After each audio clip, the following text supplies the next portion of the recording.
ping pong, but not actually. Oh, of course, the first time I hit the camera. Okay.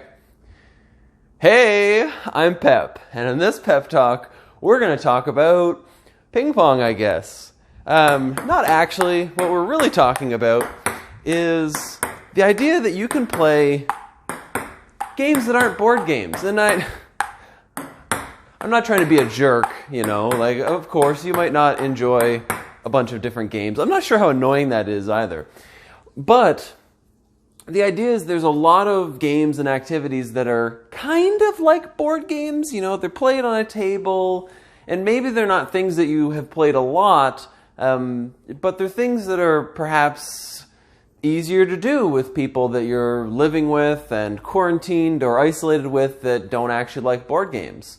But they might be something a little more competitive or challenging, and ping pong, if you happen to have a table or some creativity, is a good example of that. Because whenever I originally got this ping pong table, it wasn't a table, it was my kitchen table, and I had like little wooden things set up and little wooden paddles, and we could play, and it was fun, and it was challenging, and it was interesting, and even people who thought they wouldn't like it immediately caught on and really enjoyed it. So I guess that's what I'm trying to say is, if you are isolated with somebody that isn't necessarily a board gamer and, is really adamant that they don't want to try board games, maybe doing something like this is good. And the other nice part is it's physical activity, when you have an actual opponent, you actually get some more movement in.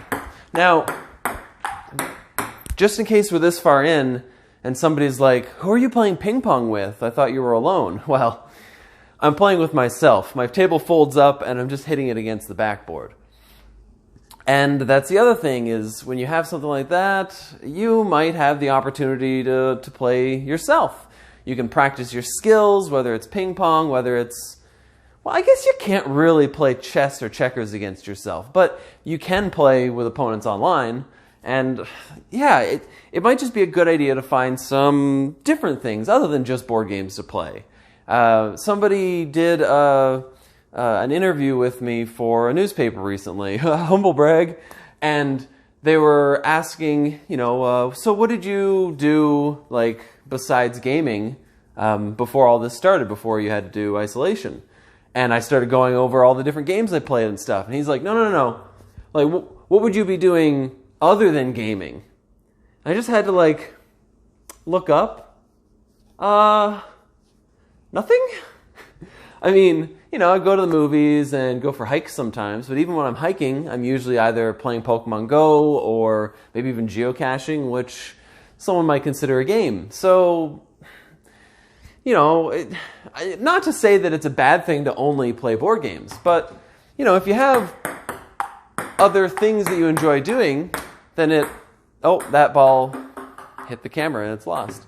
But if you have other things you enjoy doing, it's good, because it means that whenever you have new people come into your life, or you're put into a situation, like maybe you go to a party or an activity and people are playing shuffleboard. Well, not to say that you should know how shuffleboard works automatically, but, if you're someone who's open to trying new things that aren't just, board games or video games, something like shuffleboard would be neat. And if you happen to be somewhere with a table, give it a shot. So that's really the suggestion I'm trying to make is, if you have some things around the house you maybe normally wouldn't do, maybe your significant other really likes to knit or crochet, and you've always been like, well, why would I do that? I have other things to do. Well, you have less things to do right now, so maybe give crocheting a try. I remember when I used to work at a call center, at some point somebody was doing finger knitting and taught me how to finger knit, and I have quite a few finger knit scarves that I made. They're weird because, at least the way I was making them, they're just kind of like thin and round, so they look more like a fashion style scarf. But that's the thing is, it's interesting. It's something to do, something to pass the time. It's a skill that you learn. Admittedly, I don't think I know how to finger knit anymore. I think I've probably lost that at this point. But that all being said, it's just good. I know I'm saying it over and over, but it's good to have something else to do. And The other thing, and the reason why ping pong is a good example, other than I just want to practice some ping pong while making this video, is I missed that one. Well, that ball's gone. Is the fact that it's competition. It's interesting whenever you are with someone else. Let's say it's you and another, or you and two other people. You know, if you're going to be playing the same kind of stuff over and over, it's nice to have a game or an activity that has some amount of competition to it. Because then you have a drive, a reason to kind of get better at it, right? So this would be cool. If I happen to be isolated with two other people and we had this ping pong table, I guarantee you we would be playing ping pong almost constantly.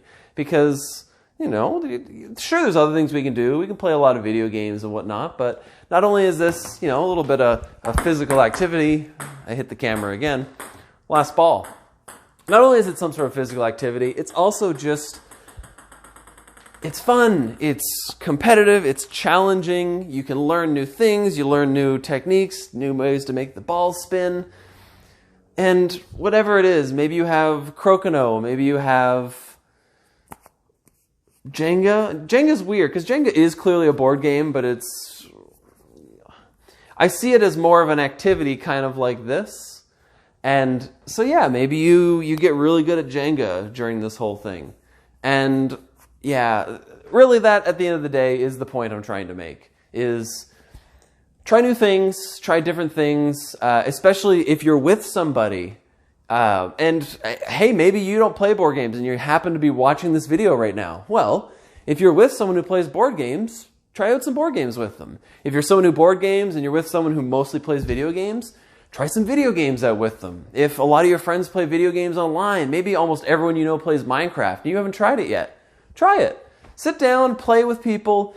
Socializing is really important right now. So if you have some way to socialize with the people that are either at a distance or that are right there with you that you normally haven't done before, well, now's the time. Because there's not going to be another time like this. Probably in our lifetime. I can almost guarantee that, other than just the virus coming back again next year. And that's the thing. A lot of people talk about taking opportunities. Well, this is an opportunity. It's bad. It's bad that you have this opportunity. But while you have it, it's a time to try new things. It's a time to try different things. And maybe you'll find some things that you don't normally try that you actually really enjoy. You know, get outside your box. And worst case scenario? Well, there's an obvious worst case scenario. Second worst case scenario, you find out you don't like those things and problem solved. Maybe you try Minecraft and you think, oh, you know what? This is terrible and super unfun. I don't know why anyone likes it. Awesome. At least you figured it out, right? And that's all you can do. Anyway, that's been my pep talk. Thanks for watching. I'm out of balls, so I guess I'm out of words too. See you later. And as I always say, but just forgot right now, live free, game hard, like a spike in ping pong. If anyone who's watching actually plays ping pong, I guess leave it in the comments. Tell me how much you like ping pong. Table tennis even? Okay, bye.